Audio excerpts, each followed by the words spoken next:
Hi, I'm Sarah Wilder. This is part 35D.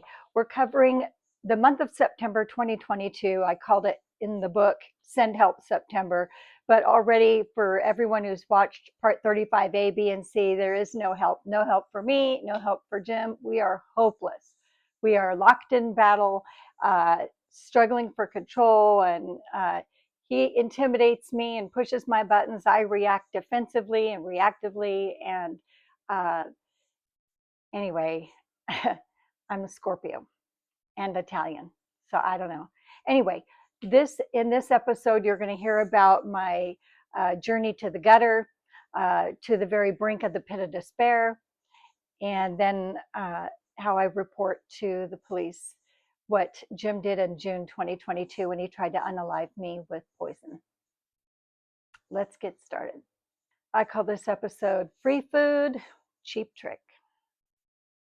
3 days after the encounter at the townhome where the policeman was there talking to us about disturbing the peace, I get a text from Jim. He's inviting me out to dinner to bury the hatchet, to make peace, and to apologize. I picked Texas Roadhouse in Lehigh.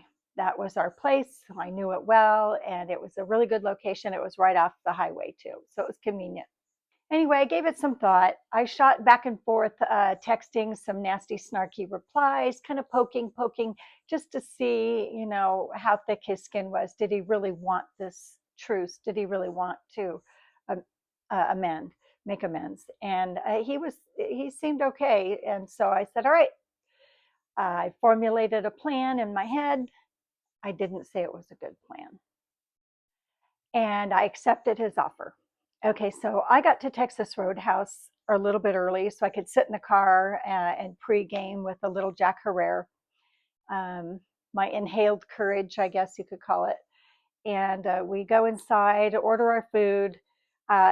Service was absolutely horrible. I'd never known it to be such terrible service, but anyway, it took forever to get our food. In the meantime, I got one of their giant 18-ounce margaritas, and by the time the food did come, I had consumed most of the drunkarita, and it was not ideal. Not ideal. Okay, so we're done eating. We got our leftovers packed up. We're waiting for the bill, and Jim propositions me. Yep, wants to turn it into dessert. And guess what? In keeping with the month theme of self-destruction September, I accepted. I thought, what better way to show him I'm in control and to reclaim my power? What better way? Because the gutter is where you find those things, right? Man. Well, Jim seemed floored, absolutely floored by my going along with this plan. He was expressing so much joy and happiness that he would get to spend that time with me, and that you know we could be together in that way. I'm such a good person. I'm such a good person. And the whole time I'm just fighting nausea. I'm fighting nausea. Um, I'm just, I just thought that this really was the way to go to be a strong, badass. As we settled in and got comfy, I made Jim promise not to murder me. And I told him people knew where I was, and that it wouldn't work, that he wouldn't get away with it like he did last time in June. And when I said that, you won't get away with it this time, he blushed, he turned pink, and then he kind of awkwardly laughed. And he agreed he would not try to murder me. So in a very dark corner of the American Fork Costco parking lot, I forfeited the last shred of my dignity. I forfeited the last shred of my dignity, which had taken a 90% hit just in the month of September, just in 3 weeks of September. I had a role to play. We were 21, we were carefree, we were obsessed with each other, we were madly in love, um, newlyweds, and I endured a lot of nausea, but I made the 20 minutes. I made the 20 minutes count, and I think I was convincing. Afterwards, Jim wanted to know why I consented to it. Why did I agree to it? I told him, I want you to remember me how I was in 1983. We were young and we were beautiful. We were carefree, a little careless, and I was a size 0 and he had a waistline. And we were just very much in love. Well, I was. I was. And what he said next was the closest Jim ever came to admitting cheating. He said, "Man, if only you'd been like this when were together, then I wouldn't have had." And I looked and I said, I leaned in close. I go, "Yes, you would have. Yes, you would have. No doubt." So I got myself together and went to get in my car, parked right next to it, and said our goodbyes. And Jim said, "Oh, when can we do this again? Can we meet up again?" And I was like, in no uncertain terms and colorfully, I shut that down. No, no, no. So then he taunted me with the 1983 Sarah. Where's she? When can I meet with her again? Like role playing is ever going to be a thing. He'd made it a thing for 4 decades. That was my first time. No. And I said, no, no, no. 1983 Sarah is done. She's done. That's it. She self-destructed like a Mission Impossible message.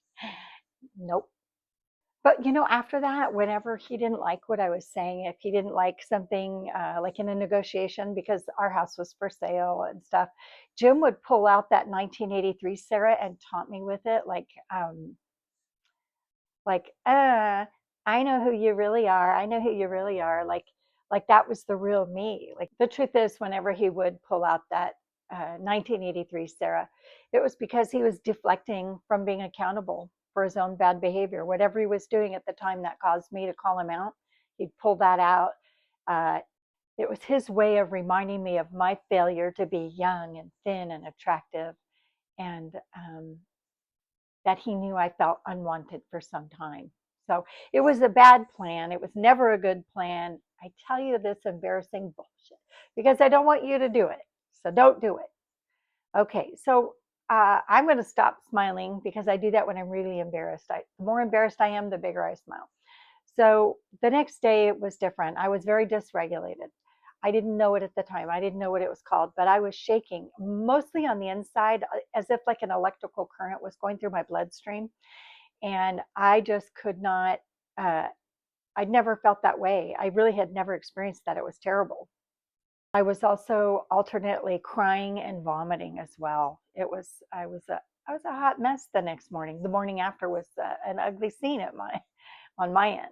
But unfortunately, I had to go right back to almost the scene of the crime, just a block away from the Texas Roadhouse in American Fork is my attorney's office, right there, a block away on the freeway. So I had to go see my old attorney that had quit to pick up all my paperwork.